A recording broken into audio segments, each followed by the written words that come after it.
안녕하세요. 이은하 세무사입니다.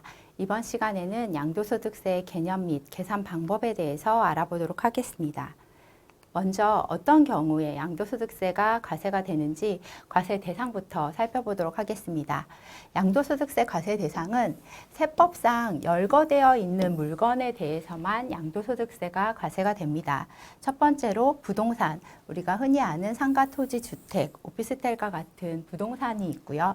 그리고 분양권, 입주권, 부동산을 취득할 수 있는 권리인 분양권, 입주권을 양도했을 때도 양도세 과세 대상입니다. 그리고 골프 회원권, 콘도 회원권, 시설물 이용권도 마찬가지고요. 그리고 상장 주식의 대주주일 경우에는 주식을 팔았을 때도 양도소득세가 과세가 됩니다. 그리고 비상장 주식, 그리고 해외 주식은 해외 주식을 직접 투자했을 때 생긴 양도 차익이 있다면 양도소득세 과세 대상입니다. 여기서 주의하실 거는 세법상 열거되어 있는 물건을 팔았을 때만 양도소득세 과세가 된다라고 보시면 되겠고요. 그렇다면 이 양도란 어떤 개념인지 한번 보도록 하겠습니다. 양도라는 것은 대가를 주고 대가를 이제 받고 A라는 사람이 B한테 부동산을 판다고 예를 들어 봤을 때 부동산을 B한테 주면서 나는 대가로 돈을 받았을 때 이때 양도라고 합니다. 그리고 양도와 대비되는 개념이 증여라는 것이 있는데요. 증여는 대가를 받지 않습니다. 대가는 무상으로 주고 그리고 그러니까 무상으로 돈을 받지 않고 무상으로 부동산을 준다. 그러면 증여가 돼서 증여세 과세 대상이 되고요. 그렇지 않고 돈을 내가 받고 부동산을 준다라고 하면 양도소득세 과세 대상이 됩니다. 양도에서는 그 양도세 과세 대상이 무엇인지 어떤 물건을 팔았는지와 이거를 대가를 받고 팔았다라고 하면 양도소득세 과세 대상이 됩니다. 그렇다면 어떤 금액에 대해서 과세가 되는지를 볼까요? 사례에서 보면 2015년에 1억 원에 산 아파트를 2019년에 2억 5천만 원에 팔았다. 라고 한다면 양도소득세는 어디에 대해서 과세가 될까요? 양도소득세는 양도가액인 2억 5천, 이게 양도가액이 되겠죠?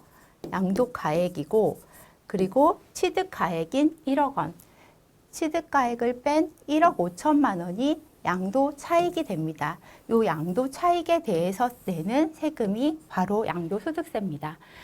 많은 분들이 오해하시는 것 중에 하나가 양도소득세 과세 대상이 되는 물건을 팔았으면 무조건 양도소득세를 내야 되는지 질문하시는 분들이 가끔 있는데요. 양도소득세는 소득이 생겼을 때 내는 소득세입니다. 그렇기 때문에 만약에 양도 차익이 없고 오히려 손해를 봤다라고 하면 양도소득세는 내실 필요가 없습니다. 이번에는 한번 계산하는 방법에 대해서 알아보도록 하겠습니다.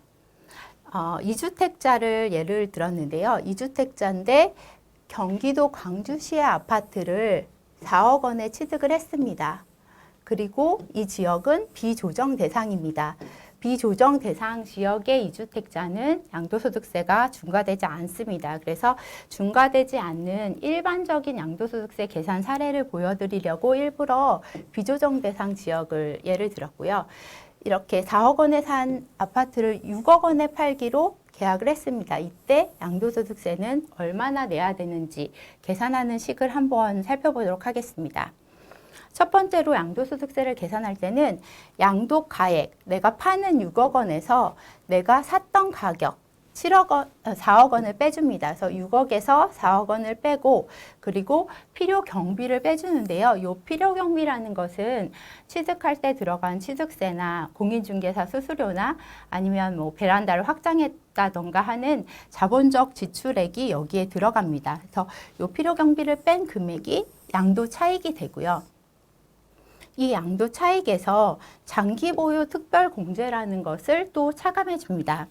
장기 보유 특별 공제란 뭐냐면 부동산 같은 경우에는 오랫동안 갖고 있게 되면 인플레이션 때문에 그 돈의 가치가 떨어지게 되겠죠. 그렇기 때문에 부동산을 오래 보유하면 3년 이상 보유하게 되면 양도 차익의 일정률만큼을 장기 보유 공제로 차감을 해줍니다. 그래서 지금 양도 차익이 1억 9천이 나왔는데요. 여기에 장기 보유 공제율이 20%가 적용이 됐습니다. 이 20%는 10년을 보유했기 때문에 지금 2%씩, 연 2%씩 공제가 돼서 10년을 갖고 있었으니까 20%를 공제를 해줍니다.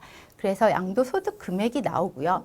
여기에서 우리가 과세표준이라는 거는 세금을 곱하는, 세율을 곱하는 기준이 되는 금액을 과세표준이라고 합니다.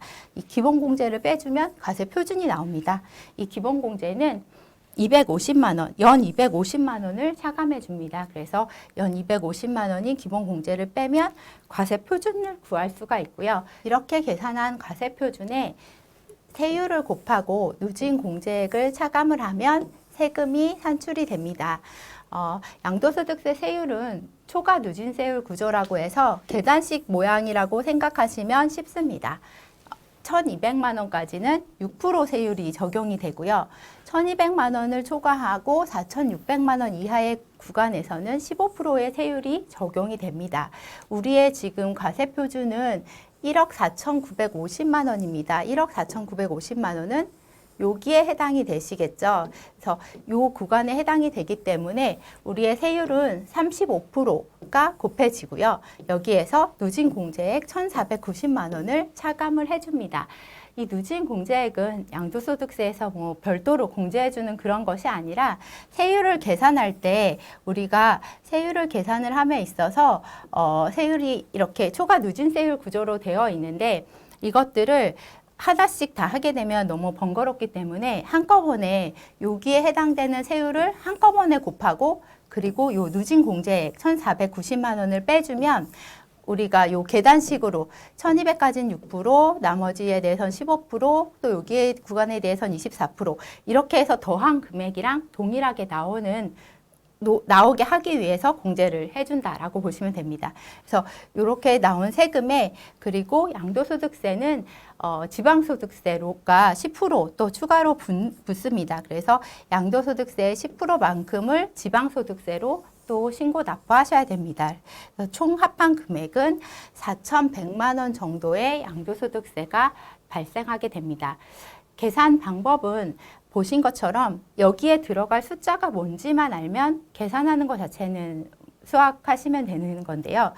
양도소득세에서 어려운 것은 비과세의 판단이나 이것이 진짜 1세대 1주택 비과세를 받을 수 있는지 없는지 그리고 다주택자라고 하면 중과가 되는지 안 되는지 그런 과세 여부의 판단 문제가 중요하고 어려운 부분이라고 할 수 있겠습니다. 이번 시간은 여기서 마치도록 하겠습니다. 감사합니다.